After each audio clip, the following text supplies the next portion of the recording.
How do you coach someone in a group who dominates and interrupts consistently? Standards.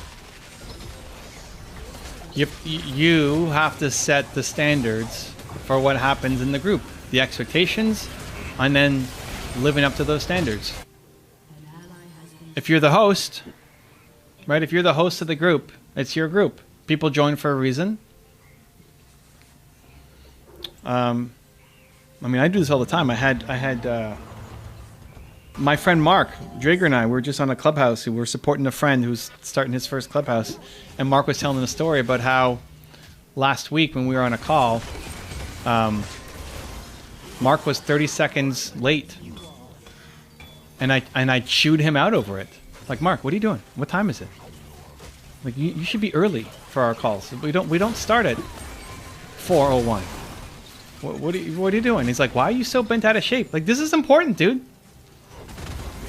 And so now he's like, okay, well, I know when I'm with Evan, I got to make sure that I'm there a couple minutes early. And hopefully that has a ripple effect into not just how he deals with me, but how he has standards for his whole life. Let me piggyback off of that. Let me ask you a quick question. I know you set standards and everything else, but and this might have been an isolated incident, but today, earlier on Insiders Group, when Lexi, injected what she said, that she went into her story, and then somebody else jumped on and said, and then you was about to move on. It's like, oh, and let me add in, by the time she got done with all that, it was time to close everything off. And there's people that probably left on a downward thing because of what she was kind of hijacked the conversation. How do you say, okay, hey, Lexi, that's enough? Well, people had to leave on a down note, and it's like, everybody else, it didn't come there to be, be on the downer. I don't mind. Like, if that was the expectation, then we would have ended it earlier. But one, that group was designed to be, hey, there's one theme, but then we're gonna open it up, and what do you need help with? That it's meant to be open Q&A and sharing. I don't mind ending on a more serious note. That's life, right? I mean, for anybody dealing with loss in their life or grief in their life, I think that's super helpful. I mean, I acknowledged it at the end, but I don't mind that it ended that way. But it didn't seem for. I mean, I'm the only one that could talk because maybe other people weren't there, but it doesn't seem like she kind of hijacked it and kind of took the conversation somewhere else. Because she took up quite a bit of time at the end there, and nobody else got a chance to get a question in or an expression in, and she kind of changed the energy, so people had to respond to that and not something else they really wanted to talk about. Whatever air quotes she did, I let it happen. Right.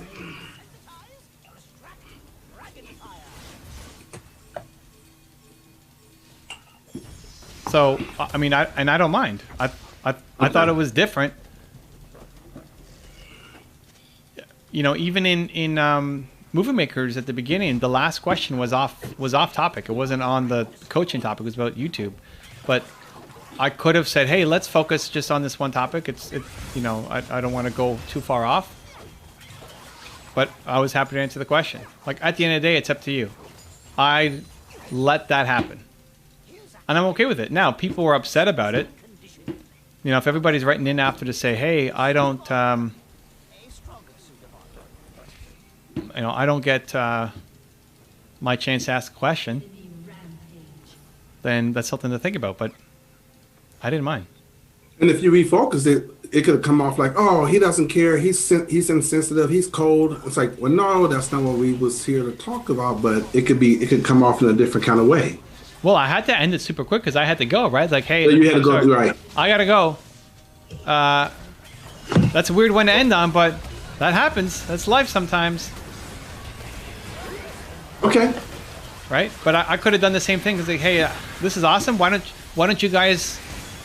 Somebody put her hand. Like, I was gonna end it, and then that the other person put her hand up, and I didn't know what she wanted to talk about. I didn't know if she wanted to react to Lexi.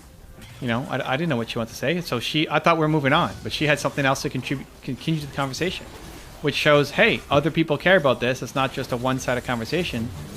Someone else here in the group wanted to listen. Of all the topics that we talked about, everybody can connect to grief. Yeah, but listen, Dan, of all the topics that we talked about in that group call, that was the only one where somebody had a follow-up. So you might say, well, nobody cared, or people might get upset that it was dominating the conversation. One was at the end of the session, and it was the only one. The conversation was over, and then somebody else in the group wanted to continue the conversation. Right. Okay. Okay. It's just that when it comes to stuff like that, everyone's got a story connected to grief, and it's almost like she opens that up to other people, then they chime in, and she goes back and chime in, and now the energy has gone down that path, back and forth, like, hold on, that's not where I wanted this thing to go. But it done went there. If we had 30 more minutes, it would have been more of it. Well, I mean, I don't mind. I don't mind. I don't mind moving on if we need to move on, and that's what's best for everybody. But I also don't mind. My goal with any of the stuff that we do is not to only show the rosy side and everything is perfect all the time. I mean, I still want to end on the message of hope, which we still did.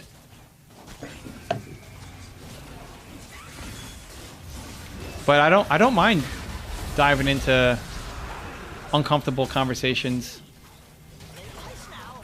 So now, if you didn't like that, and the majority of the group didn't like that either, then that's on me. I'm the host, right? But people had something to say on the topic, which was great.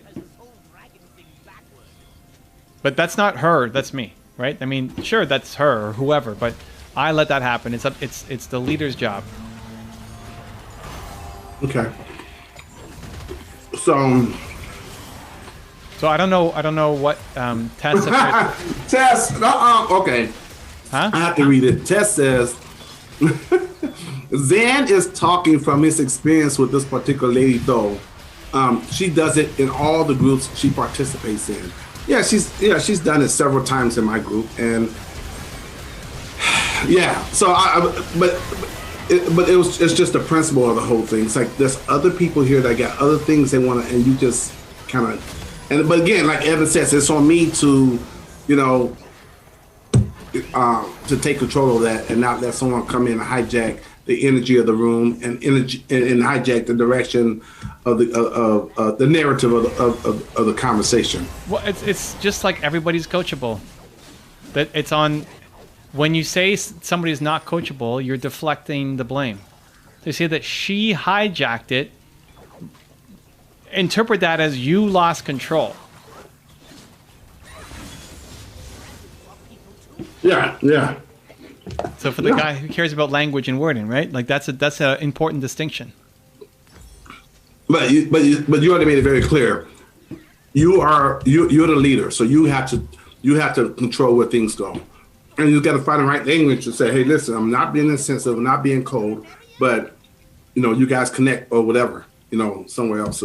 You got to find the right way of exiting out of that and getting back to where you need to be at. Yeah. And that's your own skill sets you have to develop. Yeah. And so also because I didn't handle it as I don't know if you're saying this is not Tess, but maybe I didn't handle it as diplomatically as Evan did, but I will get better so I can handle situations like that much better. Yeah. I mean, whatever. It's a one-off. I mean, you did the best you could with what you have, and you move on.